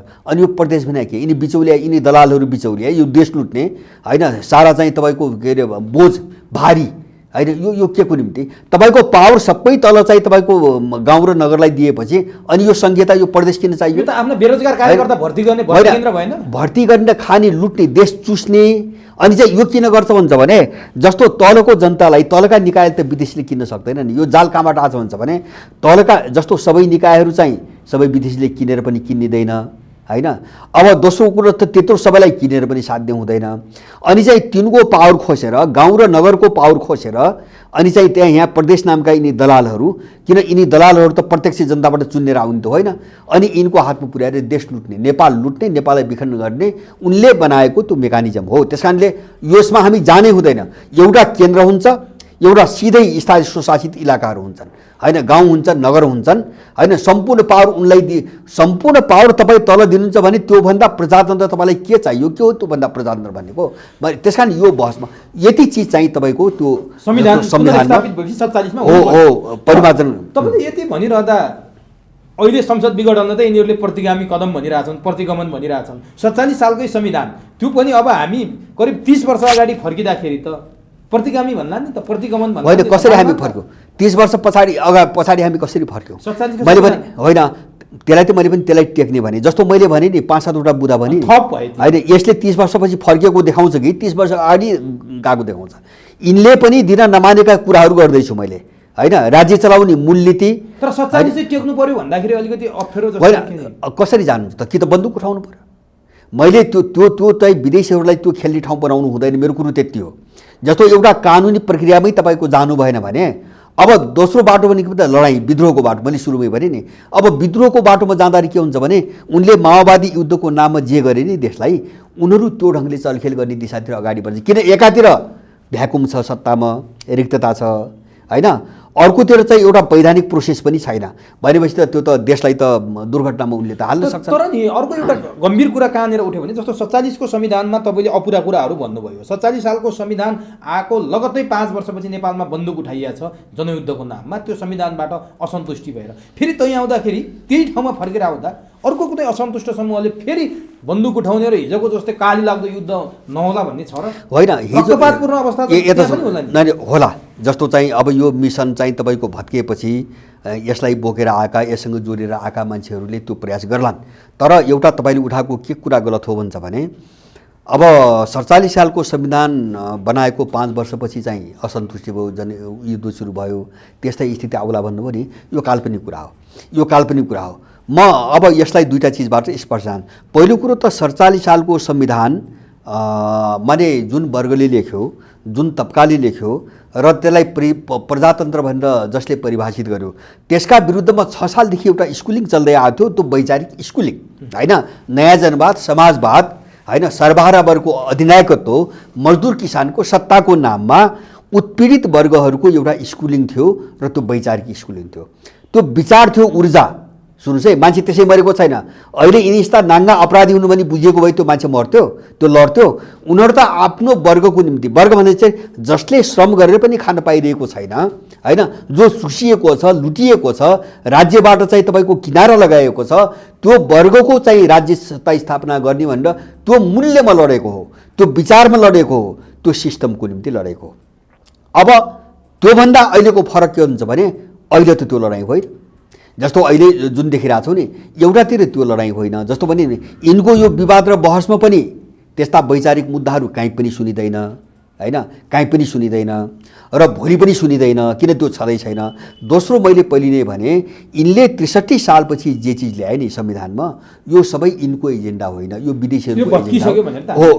नै त्यो हो। त्यसकारणले गर्दाखेरि अनि चाहिँ त्यो के अरे चाहिँ 52 सालमा विद्रोहको परिकल्पना जो हामीले गऱ्यौँ नि त्यो त हुने सम्भावनै छैन। किन त सबै प्रश्न छ। यो विदेशी प्रणाली हो भने पनि प्रश्न छ, यिनी मान्छे पनि विदेशीका हुन् भने प्रश्न छ, यिनले गरेका कर्तुत र अपराधहरू पनि छरपष्ट छन्। अब अर्को एउटा महत्त्वपूर्ण कुरा कहाँ रह्यो भने जस्तो 47 सालको संविधानमा जे कुरा अपुरो छ त्यो कुरा पुरा गरिदिइसकेपछि अहिलेको भन्दा पनि क्रान्तिकारी र अहिलेको भन्दा पनि युगान्तकारी हुन्छ भनेर तपाईँले भन्नुभयो। होइन, मैले यसलाई युगान्तकारी भन्दैन त्यो भाषामा। अहिलेको भन्दा धेरै क्रान्तिकारी। नै सुन्नु, मेरो आफ्नो बुझाइ के हुन्छ भने अहिलेको भन्दा प्रगतिशील त त्यही 47 सालकै संविधान थियो अहिलेको भन्दा।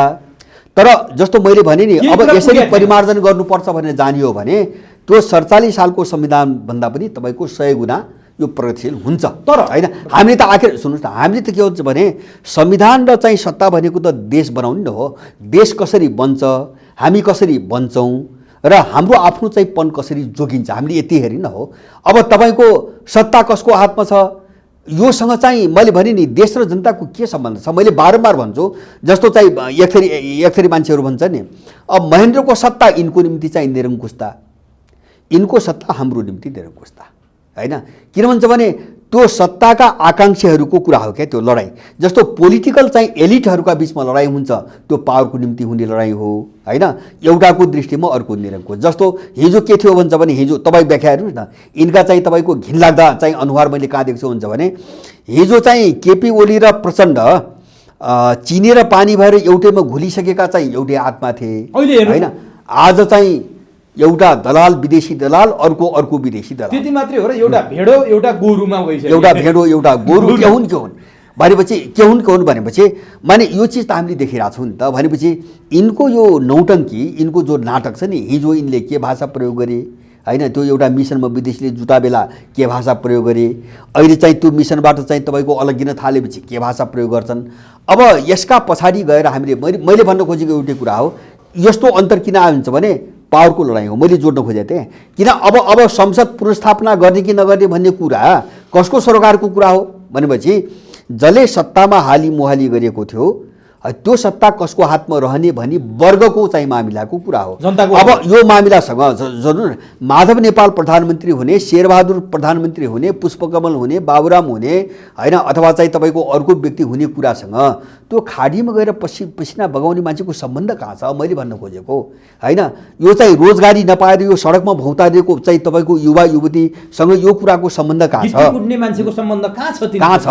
अनि देश यो दुर्दशा भइरहेछ नि, यो देशको सम्बन्ध कहाँ छ? यो अपराधीहरूको चाहिँ पावर चाहिँ स्ट्रगल हो होइन। त्यो सत्ता ग्र्याब गर्ने, सत्ता क्याप्चर गर्ने र आफ्नो स्वार्थ पुरा गर्ने र आफूसँग जोडिएको विदेशी मिसनको स्वार्थ पुरा गर्ने, यो लडाइँसँग चाहिँ आम मान्छेको सम्बन्ध हुँदैन। त्यस कारणले मैले भन्छु नि अब राजा महेन्द्रको शासन यिनको निम्ति निरङ्कुश थियो होइन, तर देशको निम्ति यिनको भन्दा 1000 गुणा राम्रो थियो। देशको निम्ति यिनको भन्दा 1000 गुणा राम्रो थियो। किन नेपालको विकास भएको, सुन्नुहोस् है, नेपालको विकास भएको, यदि नेपाललाई विकास भएको विकासको कोणबाट हेर्नु भने नेपालको विकास भएको र दोस्रो नेपाल भन्ने देश एउटा सार्वभौम देश हो भन्ने छनक आउने गरी राष्ट्र निर्माण भएको शासनकालै महेन्द्रको होइन। नत्र त राजनीतिक हिसाबले पुरै इन्डियन प्रान्त जस्तो थियो। इन्डियन टोटली प्रान्त, मैले धेरै पटक भनेको छु, नेपालको आफ्नो केही पनि थिएन। मुद्रादेखि लिएर होइन, बाटोघाटोदेखि लिएर अनि शिक्षादेखि लिएर सारा चिजहरू इन्डियाको हामीले प्रयोग गर्नुपर्ने स्थिति थियो। त्यहाँबाट मुक्त गरे र विकासको जो पूर्वाधार बनाए नि त्यो त सबै महेन्द्रले गर्दै आयो। त्यसपछि मैले बारम्बार भन्छु, त्यसपछि यिनी अपराधीहरूले कतिवटा औद्योगिक क्षेत्र बनाए त्यो त भन्नु पऱ्यो नि। कतिवटा औद्योगिक क्षेत्र बनाए त्यो भन्नु पऱ्यो, कतिवटा उद्योगहरू चाहिँ खोले, कति मान्छेलाई थप रोजगारी दिए, पञ्चायत कालमा नपाएको कति मान्छेलाई रोजगारी दिए त्यो त भन्नु पऱ्यो नि त। हो, आम मान्छेको सम्बन्ध यहाँ हो। त्यसैले त्यो हेर्ने कोण फरक छ, हामी कसरी हेर्ने भन्ने हो, हेर्ने कोण फरक छ। हामी यिनको प्रजातन्त्रको यो पाखण्डी व्याख्या छ नि लोकतन्त्रको हो, यो भ्रममा हामी फस्नु हुँदैन। यिनीले आजसम्म यसैमा घुमाएर आउनु। त्यस कारणले त्यो प्रजातन्त्रको हाम्रो परिभाषा क्या, हामी त्यहाँ जानु पऱ्यो क्या होइन। त्यो भनेको के हो भन्छ भने अस्ति एउटा सठिक चाहिँ साह्रै चाहिँ मलाई मन पर्यो महाथिरको चाहिँ मलेसियाको, त्यो उनले चाहिँ अमेरिकाले न्यु खोज्न लागेपछि भने हाम्रो देशको प्रजातन्त्र के हो, मलेसियाका मान्छेले चाहेको भन्ने कुरा, त्यो यहाँको मान्छे जुन प्रणालीबाट खुसी हुन्छ, सन्तुष्ट हुन्छ र ऊ राम्रोसँग बाँच्न सक्छ, त्यही नै मलेसियाको प्रजातन्त्र हो। अमेरिकाको प्रजातन्त्रको हामीलाई किन चाहियो त्यो चाहिँ? अनि यिनी दलालको प्रजातन्त्र हामीले लोकतन्त्र किन चाहियो? त्यो त यहाँको नागरिक जसरी सन्तुष्ट र खुसी हुनसक्छ र देश जसरी चाहिँ स्वतन्त्र ढङ्गले काम गर्न सक्छ, हाम्रो प्रजातन्त्र त्यही हो। होइन, त्यो त निरङ्कुश हुँदै हुँदैन, त्यो त निरङ्कुश हुँदै हुँदैन होइन। जनता खुसी हुनु पर्यो होइन। नै मैले भने नि महेन्द्रको शासनलाई कसरी निरङ्कुश भन्नु हो तपाईँले? यिनले कसरी के कारणले निरङ्कुश भन्ने त्यो त जवाब त दिनु पर्यो नि। उनले पाएनन् कुरो त्यो, बस उनले पाएनन्। उनले सत्ता यसरी लुट्न पाएका रहन्छन्, यिनको निम्ति निरङ्कुश भयो। सर्वसाधारण नेपाली के खान पाएको थिएन, सुत्न पाएको थिएन, चैनसँग काम गर्न पाएको थिएन, बोल्न यिनले नपाएको होइन। मेरो बुझाइ के हुन्छ भने बोल्ने भन्दा अगाडि बाँच्ने अधिकार प्राथमिक हो, बाँच्न पाएको थियो होला। समस्या सीमा सबैमा हुन्छन्। पञ्चायत कालमा महेन्द्रको शासनकाल, वीरेन्द्र शासनको कालमा मान्छे बाँच्न पाएको थियो, गरेर काम गरेर खान पाएको थियो होइन। मैले तपाईँसँग सुरक्षाको ग्यारेन्टी मात्र होइन, म चाहिँ तपाईँको बाल्यकालमा मात्र होइन, म घरमा बस्दाखेरि एसएससी गर्दासम्म गर्मीको टाइममा कहिले घरभित्र म सुतेन, म आँगनमा सुत्थेँ, मेरो सिङ्गो गाउँ आँगनमा सुत्थ्यो। तर कोही मान्छे आएर केही गर्छ कि पनि हाम्रो दिमागमा कहिले पनि आएन। त्यति सुरक्षित थियो मान्छे। आज कहाँ पुर्यायो देशलाई यिनीहरूले? हामीले यसैलाई विकास मान्ने हामी होइन, यसैलाई चाहिँ तपाईँको अग्रगमन मान्ने, यसैलाई लोकतन्त्र मान्ने, त्यो त उनको व्याख्या हो। त्यस कारणले व्याख्या कसको भन्नेमा जानु पऱ्यो क्या। व्याख्या कसको निम्ति चाहिँ व्याख्या गर्ने, कुन व्याख्या गर्ने बेग्लै कुरा हो। सत्ताको जस्तो यिनी पनि त केपी ओली त यिनको निम्ति निरङ्कुश भयो नि त, आज भयो होइन। केपी ओली प्रचण्ड माधव नेपालको निम्ति निरङ्कुश भयो, त्यही भनिरहेछ। गगन थापाले त्यही भनिरहेछ, सिटौलाले त्यही भनिरहेछ। किन? सत्ता यिनको हातमा भएर भने निरङ्कुश त यिनैभित्र पनि त हुँदो रहेछन्। हो, यस्तै गरी उनले महेन्द्रलाई भनेका हुन्। अब नि जस्तो 47 सालको संविधानको कुरा गर्नुभयो, त्यहाँनिर मलाई अलिकति जान्न मन लाग्यो। 47 सालको संविधान पुनर्स्थापितमा केही नपुगेका अपुग बुदाहरू तपाईँले थप्नुभयो, तर संवैधानिक राजतन्त्र हिन्दू राष्ट्र त अटोमेटिक आउला नि त। 47 सालको संविधान हुन बित्तिकै राजा पनि हुने भए, हिन्दू धर्म पनि हुने भए, अनि स्वीकार त यिनीहरूले। अब सुन्नुहोस्, यसमा मेरा अब 47 सालको संविधानमा टेकेर जाने भनेपछि दुईवटा कुरा स्वतः आउँछ, त्यो स्वतः आउँछ होइन। यसमा मेरो कुरो के छ भने चाहिँ मैले बारम्बार उठाएको छु, देश जस्तो भने नि यिनलाई 2/3 दिएर पनि पुगेन, संविधान सभाबाट संविधान जारी गरेर पुगेन भनेपछि अब चाहिँ उपाय केही पनि छैन भनेपछि यिनलाई जे गरे पनि हुँदैन। यिनी विदेशीले सडकमा नचाउने बाँदरहरू हुन् यिनी, त्यस कारण यिनलाई जे दिए पनि हुँदैन। यिनलाई राजै घोषित गरे पनि यस्तै हो। अनि यसमा त हामी स्पष्ट भयौँ। अब यसमा हामी स्पष्ट भइसकेपछि हामीले के बुझ्नु पर्यो भन्छ भने देशको यो दुर्दशा र यो तरलता अब रोकिँदैन, यिनी रहेसम्म रोकिँदैन, यो निष्कर्षमा हामी पुग्नु पर्यो। राजा आउने अब सुन्नुहोस् मैले सुन्नुहोस् है, नै यही रह्यो भने अब तरलता यही ढङ्गले मानुष 1 वर्ष अगाडि बढ्यो भने के हुन्छ, देश आफै ढल्छ, कतैबाट पनि देशले ठेक्दैन, देश आफै ढल्छ। जस्तो अहिले चाहिँ के अरे चाहिँ देशको बजेटभन्दा विदेशी ऋण बढी भइसक्यो, झन्डै 11 चाहिँ तपाईँको के अरे चाहिँ अरब खरब कति चाहिँ तपाईँको 60,000 पुगिसक्यो, झन्डै 60,000 भनेपछि अब देश यही ढङ्गले अगाडि यिनकै हातमा गयो भने त 1 वर्षमा देश त आफै कोल्याप्स हुन्छ। त्यस कारणले अब यसलाई रोक्ने कसरी भनेर चर्चा गर्ने सन्दर्भमा मैले बारम्बार के भन्छ भने यसो हुनुको मूल कारण राज्यको पावर सेन्टर छैन, त्यो विदेशीको हातमा गयो। दरबार हत्याकाण्डपछि र त्यसमा पनि विशेष गरिकन 63 सालपछि राज्यको पावर सेन्टर, राज्यलाई थाम्ने जो मियो हो नि, त्यो विदेशीको हातमा गयो। त्यसकारणले यो तरलता अन्त्यहीन दिशामा अगाडि बढ्यो, किन यिनको हातमा त केही छैन, यिन त हातबाट नचाका चाहिँ बन्दर मात्रै हुन्, विदेशीका बन्दर मात्रै हुन्। त्यसकारणले यो तरलतालाई रोक्ने हो भने राज्यको एउटा भरपर्दो पावर सेन्टर जरुरी भयो। मैले त्यो अर्थमा अब राज संस्था बाहेक त्यो अहिले बनिसकेको कुनै विकल्प छैन, मैले यो बारम्बार भनेको छु।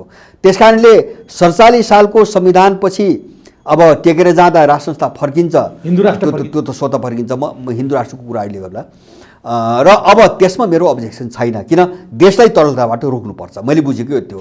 अब त्योभन्दा अगाडि मेरा के मिसन छन् म त्यसपछि भन्नुला, किन त्यतिले मात्रै पुग्दैन, देशलाई धेरै गर्नुपर्ने छ होइन, धेरै गर्नुपर्ने छ। तर देशलाई यो तरलताबाट रोक्नुको निम्ति अहिले भएका देखिएका शक्तिहरूमा राज संस्था बाहेक अर्को कुनै पावर बाहिर देखिँदैन, बन्न सकेको छैन। बनेको भए हामी त्यसमा पनि बहस गर्थ्यौँ, मानौ राज संस्थाको कुरा नगरिकन हामी त्यही कुरा गर्थ्यौँ, तर छैन होइन। छैन भनेपछि हामी चाहिँ यिनी विदेशी प्रेतहरूले उछालेका कुराहरूमा बगेर, खोक्रा बोक्रे कुराहरूमा बगेर यिनको हातबाट देशलाई यस्तै दुर्घटनामा लग्न दिइराख्ने कि देशलाई बचाउने, अब त्यो सोचमा त जानु पर्यो। अब देशलाई यो तरलताबाट रोक्ने हो भने राज संस्था बाहेक अर्को विकल्प देखिन्न एउटा। त्यस कारणले 47 सालको संविधानमा त्यो जोडेर आउँदा मेरो टाउको दुख्दैन। अब बाँकी रह्यो हिन्दू राज्य। मेरो बारमा कुरो के हुन्छ भने धर्मनिरपेक्षता नेपालको सभ्यता र यहाँका संस्कृतिहरू मास्नुको निम्ति आगो विदेशी मिसनमा। जस्तो दुईवटा कुरा तपाईँले बारम्बार, एउटा त सुशील कोइरालाबाट पनि सुन्नुभयो मुखैबाट, उनले के भने भन्छ भने यो धर्मनिरपेक्षता भने त मैले त त्यो त्यहाँ संविधान वाचन गर्दाखेरि मैले त सुनेन भने एकदम जायज कुरा भने आउने। किन भन्छ भने यो छलफल र बहसमा ल्याएर राखेको कुरो होइन, यो त संविधान अन्तिम सबै फाइनल गरेर कसैलाई त्यो टिमलाई पनि जानकारी नदिएर अनि चाहिँ त्यो संसदमा छलफल केही सांसदलाई छलफल गर्न नदिएर पार्टीमा छलफल नगरेर राति त्यो मूल कपी त्यो जारी गर्नुभन्दा अघिल्लो दिन राति होइन त्यो सेन्टेन्स तपाईँको थपिकन एकाएक वाचन गरेको हो। त्यस कारणले त्यो धर्मनिरपेक्षता पनि त्यहाँ आउँछ भने त कसैले दिमागमा सोचेकै थिएन, त्यसरी ल्याइएको हो, त्यो कहीँ पनि छलफल भएको छैन। त्यस कारणले यो एउटा मिसनमा आएको छ होइन, मिसनमा आएको छ। र मैले बारम्बार भन्छु त्यो शब्दप्रति नै मेरो आपत्ति छ। किन भन्छ भने सेक्युलर भनेको धर्मनिरपेक्षता होइन, सेक्युलर भनेको चाहिँ विधर्मी भनेको हो, धर्मसँग सरोकार नभएको होइन, अथवा चाहिँ अधर्मी टाइप। अब अलि नराम्रो शब्दमा अधर्मी, कमसेकम विधर्मी होइन, जसको धर्म संस्कृतिसँग चाहिँ सरोकारै हुँदैन। राज्यको सरकार हुँदैन, संस्कृति र धर्मसँग राज्यको सरकार हुँदैन होइन। अनि कहाँबाट बन्छ त सरकार? सरकार पनि यही समाजमा हो, समाजको धर्म संस्कृति हुँदैन भने अब राज्यलाई चाहिँ तपाईँको धर्म र संस्कृतिबाट च्युत गराएर, विधर्मी गराएर अनि त्यो खालीपनमाथि खेल्ने, किन उनीसँग पैसा छ, पश्चिमाहरूसँग पैसा छ, ताकत छ, अनि त्यही ताकत र त्यही पैसाले मान्छे किन्ने, जबरजस्ती गर्ने र यहाँको सभ्यता पनि मास्ने, होइन, सबै संस्कार संस्कृति पनि मास्ने, त्यो मिसनमा आएको हो। यो हटाउनै पर्छ, यो खारिज हुनैपर्छ। अब बाँकी तपाईँले हिन्दू राज्य भन्नुभयो नि, मेरो व्यक्तिगत धारणा देश धर्मसापेक्ष राष्ट्र हुनुपर्छ। धर्मसापेक्ष किन? हामी अधर्मी देशको अथवा चाहिँ एउटा भन्नुहोस् न, कमसेकम त्यो भने के हुन्छ भने एउटा नैतिकता, आदर्श, मूल्य अथवा भन्नुहोस् न एउटा भावनात्मक पक्ष हुन्छ नि, त्योसँग जोडिएको कुरा हो। किन उनीहरूले नितान्त भोगवादी र एउटा भरुवा भौतिकवाद हुन्छ नि, मान्छेलाई अत्यन्त क्रूर, बर्बर, खानी पिन्नी, मोज गर्ने बाहेक दुनियाँ केही पनि छैन भन्ने बाटोमा धकेल्न खोज्ने भौतिकवाद हुन्छ नि, हो त्यो स्थापित गर्ने यहाँ खोजेका छन्। त्यस कारणले यिनीहरू यस्तो क्रूर भए। तर मेरो भनाइ के भन्छ भने अब हिन्दू शब्द प्रयोग गर्दाखेरि मेरा दुईवटा कुरा छन्। एउटा चाहिँ तपाईँको के हो भन्छ भने अहिले विदेशीहरूले यो सारा उनको मिसन चाहिँ एउटा क्र्याक दुर्घटनामा चाहिँ जाने स्थिति आइसकेपछि उनीहरूले यो जनता विभाजित गर्ने एउटा चाहिँ अब चाहिँ मुद्दा के हुन्छ भन्ने खोजिरहेछन्। त्यस कारणले हामीले सबैलाई यहाँ मान्छे उनीहरूलाई खेल्न नदिने गरी हामीले चाहिँ त्यो शब्द चाहिँ ठिक ढङ्गले गर्नुपर्छ। मैले नेपाललाई सनातन धर्म सापेक्ष राष्ट्र भन्नुभन्दा उपयुक्त मैले केही पनि देख्दिनँ। जो हजारौँ वर्षदेखि यहाँ छन्, होइन, एउटा त धर्म भने चाहिँ धेरै थरी हुँदैन, एउटै हो।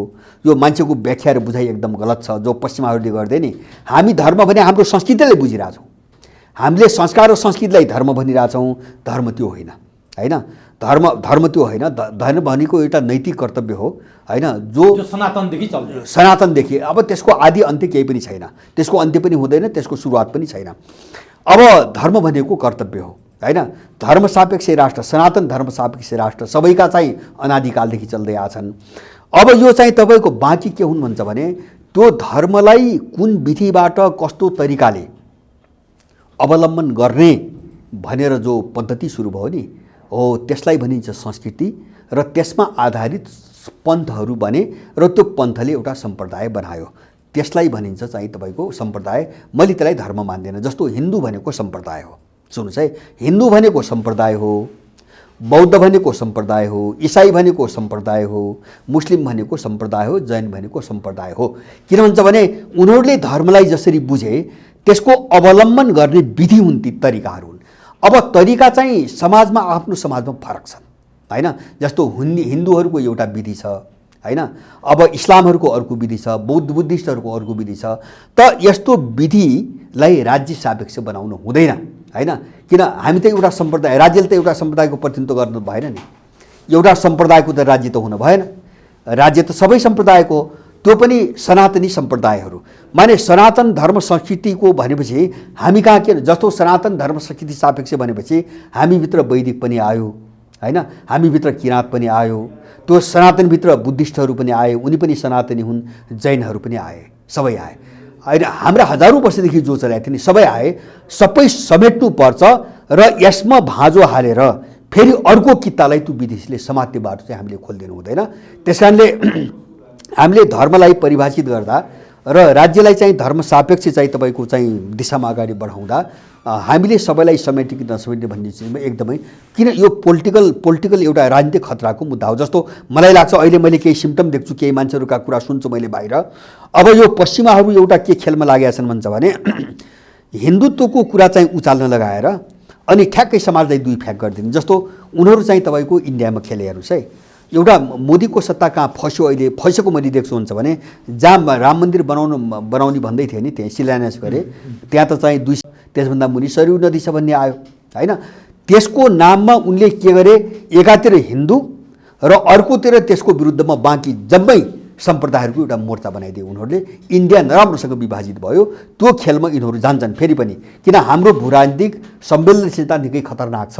त्यस कारणले नेपाली समाजलाई विभाजित गर्ने खालका कुरा हामी गर्नु हुँदैन, होइन। एउटा दुईवटा कोणबाट भने एउटा विभाजित गर्ने कुरा गर्नु हुँदैन, हाम्रा सबै सनातन पक्षलाई समेट्नुपर्छ। दोस्रो चाहिँ धर्म के हो र सम्प्रदाय के हो त्यो हामीले राम्रोसँग छुट्याउनुपर्छ। अब म कार्यक्रमलाई अलि छोटो पारेर टुङ्ग्याउने तर्फमा छु।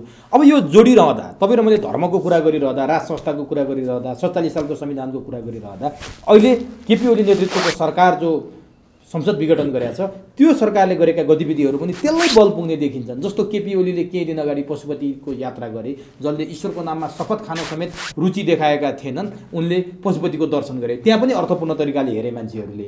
अर्को कुरा, केपी ओलीले आउँदो माघ 23 गते नारायणहिटी दरबारकै अगाडि जनसभा गर्दैछन्, त्यसले एउटा सङ्केत बुझिरहेछन् मान्छेहरूले के कतै केही भइहाल्ने हो कि भनेर। नै अर्को कुरा, भोलि मात्रै माघ 19 जुन राजाले असंवैधानिक कदम चाले, निरङ्कुश कदम चाले भनेर ज्ञानेन्द्रमाथि आरोप लाग्ने माघ 19 भोलि हो। त्यो माघ 19 को राति सेनाले बख्तरबन्द गाडीद्वारा पुरै काठमाडौँको चक्रपथ घेर्ने भन्ने कुरो आइरहेछ। अर्कोतिर विप्लवको शान्ति प्रक्रियामा ल्याउने र विप्लवप्रति अब चाहिने कडा रवैया नराख्ने सरकारले भनिरहेछ। यी सबै घटनाक्रमहरू संयोग मात्रै हुन् कि यो भित्र कुनै अन्तर्निहित अर्थपूर्ण कुराहरू लेखेका छन्? अनि यस्तो जस्तो यो ध्रुवीकरणसँगै यी सबै चिजहरू पनि चाहिँ किताबन्दी हुँदै जान्छ। मैले भने नि जस्तो कम्तीमा पनि, जस्तो मैले बारम्बार तपाईँसँग मैले भनेको छु, म केपी ओलीलाई पनि विदेशी दलालै मान्छु होइन, म पुष्पकमल माधव नेपाललाई पनि विदेशी दलालै मान्छु, म शेरबहादुरलाई पनि दलालै मान्छु। तर मैले केपी ओलीले गरेको संसद विघटनको विरोध गर्दिनँ, मैले बारम्बार भनेको छु। किन भन्छ भने हामीले हेर्ने के हो भन्छ भने कुनै पनि घटना अथवा प्रक्रियाको त्यसको निष्कर्ष के आउला भने हामीले हेर्ने हो। हामीले त्यसको सकारात्मक वा नकारात्मक पाटो हेर्ने हो, हामीले निष्कर्ष हेर्ने हो। अब त्यो प्रक्रियासँग जुझ्ने पात्र हेर्ने होइन। जस्तो चाहिँ तपाईँको के हुन्छ भने कतिपय घटनाहरू के हुन्छन् भन्छ भने राम्रो उद्देश्यसँग गरिएका हुन्छन् तर परिणाम नराम्रो ल्याउँछन्। कतिपय घटनाहरू नराम्रो सोच अनुसार गरिएका हुन्छन्, परिणाम राम्रो ल्याउँछन् होइन। कतिपय राम्रै कोणबाट गरेका हुन्छन्, राम्रै हुन्छन् परिणाम। कतिपय नराम्रो कोणबाट गरेका हुन्छन्, नराम्रै हुन्छन् होइन। हामीले परिणाममा हेर्ने हो। मैले भने पनि केपी ओलीको कदमले यो सिस्टम र यो चाहिँ जति पनि षड्यन्त्र थियो नि, यसलाई एउटा चाहिँ दुर्घटनाको चाहिँ बाटोमा धकेलिदिएको छ। उनको बिचमा अन्तर्विरोध तीव्र भएको छ, त्यहाँ विभाजन सुरु भएको छ। त्यो हाम्रो निम्ति राम्रो हो, त्यो देशको निम्ति राम्रो हो। अब मैले यति चिजलाई हेर्दाखेरि पनि मैले के देख्छु भन्छ भने जस्तो तपाईँले उदाहरण, अब तिनी के हुन् मलाई थाहा छैन, म त्यहाँ जान चाहन्न। जस्तो विप्लवहरूसँग वार्ता गर्ने कुरा आयो, जस्तो केपी ओलीलाई पनि एउटा आफ्नो अनुकूल अब लडाइँ जतातिर सोझिएर कमसेकम सङ्कीर्ण अर्थमा बुझ्दाखेरि सत्ताको लडाइँ त छ नि त। अब त्यसलाई धेरै ठुलो चाहिँ हिसाबले नगरौँ, केपी ओलीले देशलाई कल्याणै गर्न थाले त्यसरी नबुझौँ, तर सत्ताको लडाइँ त छ होइन। जस्तो पुष्पकमल माधव र केपीको बिचमा पावरको लडाइँ त छ। अब त्यो पावरको लडाइँमा आफ्नो अनुकूल वातावरण बनाउनको निम्ति विप्लवसँग केपीले वार्ता गर्छन्, स्वाभाविक। जनमुखी सेनाले पनि तानातान भइरहेको ताना स्वाभाविक हो होइन। नै त्यो मात्रै हो, स्वाभाविक हो। जस्तै चाहिँ मलाई के लाग्छ भन्छ भने जस्तो आशंका भन्नु भने पशुपति गएको आशंका होइन, नारायणहिटी भाषण हो नै अर्काले गर्छ। जस्तो मलाई पनि आशंका लाग्छ, मलाई पनि के आशंका लाग्छ भन्छ भने पुष्पकमल बम्बई किन गए, त्यो इन्डियनसँग चाहिँ दलाली गर्न गए, मलाई पनि आशंका छ। अनि यो लडाइँमा हुन्छ, यो भए पनि हुन्छ नभए पनि हुन्छ होइन। सेनाको विषयमा मैले बारम्बार भनेको छु है, सेना देशको चाहिँ तपाईँको रक्षाको अन्तिम विकल्प हो। सबै चिज अस्तव्यस्त भए पनि अन्तिम विकल्प हो। मैले बारम्बार भनेको छु, यिनी विदेशी दलालहरूले सबै प्रणाली छिन्नभिन्न पारे, यिनले नसकेको सेना मात्रै हो। उनी पनि बख्तरबन्द चलाउन थाल्यो नि त होइन। सुन्नु, यिनले नसकेको सेना हो। त्यो पुष्पकमल हालबाट कोसिस गरे हो होइन। जस्तो कटवाल चाहिँ के अरे चाहिँ कुलबहादुरको काण्ड आयो नि, यिनले पनि सेनामा विभाजन ल्याएर चाहिँ त्यसलाई झोलेकरण गर्ने अथवा विदेशीकरण गर्ने एउटा खेल खेलेको हो, नसकेको हो। र मैले बारम्बार भनेको छु, अन्तिम स्थिति आयो भने सेना देशको पक्षमा उभिने कि दलको होइन, यो निर्णय उसले गर्नुपर्छ मौकामा मैले बारम्बार भनेको छु। मलाई विश्वास आशा के छ भन्छ भने जस्तो अहिलेको सेना, त्यहाँभित्र भइरहेको सुधार र विशेष गरिकन अहिलेको प्रधान सेनापतिको विषयमा मैले विभिन्न मान्छेबाट जे सुनेको छु होइन। अब उहाँको विषयमा मूल्याङ्कन मैले जे सुनेको छु, उहाँले गरिरहेका क्रियाकलापहरूको जे समीक्षा मैले सुनेको छु आफ्नो कानले, म आशावादी छु होइन। किनभने एक त उहाँ भक्ति थापाको चाहिँ 7औं पुस्ता 7औं 8औं पुस्ता हुनुहुँदो रहेछ होइन। अब त्यो पुर्खाको सम्झना पनि होला, रगत पनि होला, विरासत पनि होला, गर्व पनि होला, सबै चिज जोडिन्छ। र त्यसमा पनि चाहिँ अहिले चाहिँ यस्तो खालको कुनै विवादास्पद कुराहरूबाट अलिकति जोगिएको र सेनाभित्र धेरै सुधार गर्न पनि खोजेको हुनाले माने इतिहासमा सेना धेरै ठाउँमा कलङ्कित पनि भएको छ, जस्तो दरबार हत्याकाण्डमा मुछिएको छ, तर त्यो केही व्यक्तिहरूको कारणले भयो। त्यसबेला नेतृत्वमा बस्ने व्यक्तिहरूको त्यो कारणले संस्था सधैँभरि त्यस्तै हुन्छ भन्ने कुरा गलत कुरा हो। आशाको एउटा त्यान्द्रो चाहिँ सेनासँग छ होइन, आशा मलाई कमसेकम यो अहिले सङ्कटको परिस्थितिमा सेनाले जे भूमिका खेल्छ त्यो सकारात्मक भूमिका खेल्छ, मलाई त्यो विश्वास छ है। अहिलेको नेतृत्व हेर्दा त्यो विश्वास छ। र दोस्रो तपाईँ चाहिँ जस्तो भन्नुभयो नि, जस्तो अब रिङ रोडहरू के अरे चाहिँ तपाईँको बख्तरबन्दले घेर्ने बख्तरबन्दले अभ्यास मात्रै हो अथवा के हो जेसुकै होला, तर मैले बुझेको के हो भन्छ भने एक चरण चाहिँ तपाईँको जस्तो सङ्कटकाल वा राष्ट्रपति शासन जे भनौँ नि, त्यो भनेको के हो भन्छ भने त्यो स्वतः अटोमेटिक रूपमा सत्तासँग सेना जोडिने कुरा हो। उसले चाहेर पनि नचाहेर पनि त्यो कानुनी रूपमै सेना सत्तासँग जोडिनु पर्छ। त्यस कारणले अब देश कतातिर लैजाने, यो सङ्कटबाट निकास दिनको निम्ति कतातिर लैजाने सेनाले त्यो सोच्नुपर्छ, त्यो भूमिकातिर जानुपर्छ। मैले प्रश्न भन्छु, यति बेला तिनवटा शक्तिहरूले विशेष गरेर सोच्नुपर्ने स्थिति छ। एउटा सेनाले देशलाई यो दुर्दशाबाट उकास्ने, एउटा सेनाले अब एउटा जस्तो 47 साल भएपछि तपाईँले भन्नुभयो भने राज संस्था, त्यसको वरिपरि एउटा ठुलो शक्ति छ, राष्ट्रिय अन्तर्राष्ट्रिय सम्बन्ध भएको ठुलो शक्ति छ। एउटा चाहिँ तपाईँको जनमत होइन, जो देशको निम्ति चिन्तित छ, देशको निम्ति लागिरहेको छ। यो तिनवटा शक्ति एक ठाउँमा उभिएर अब यो चाहिँ विदेशी तन्त्र र उनले मिसलमा पालेको यो प्रेतहरूको जमात छ नि, यसलाई खाल्टोमा पुर्नुपर्छ। मैले बुझेको त्यति भएपछि देशले निकास पाउँछ, तत्कालिक रूपमा निकास पाउँछ। अब यो निकास पायो र यो दुर्घटनाबाट जो अगाडि बढिरहेको छ नि, यसबाट जोगियो भने अब हाम्रा आफ्ना मिसन, आफ्ना मूल्य मान्यता सबैसँग फरक होलान् होइन, तिनी हामी भोलि गरौँला। अहिले राष्ट्रको मिसनमा एक ठाउँमा हुनुपर्छ, राष्ट्र जोगाउनुपर्छ र राष्ट्र विरोधी शक्तिसँग लड्नको निम्ति एक ठाउँमा आउनुपर्छ। मेरो कुरो यति हो। अहिले हस्, समय दिनुभयो, अत्यन्तै महत्त्वपूर्ण भनाइ राखिदिनु भयो, यसको लागि तपाईँलाई हार्दिक धन्यवाद। धन्यवाद यहाँलाई।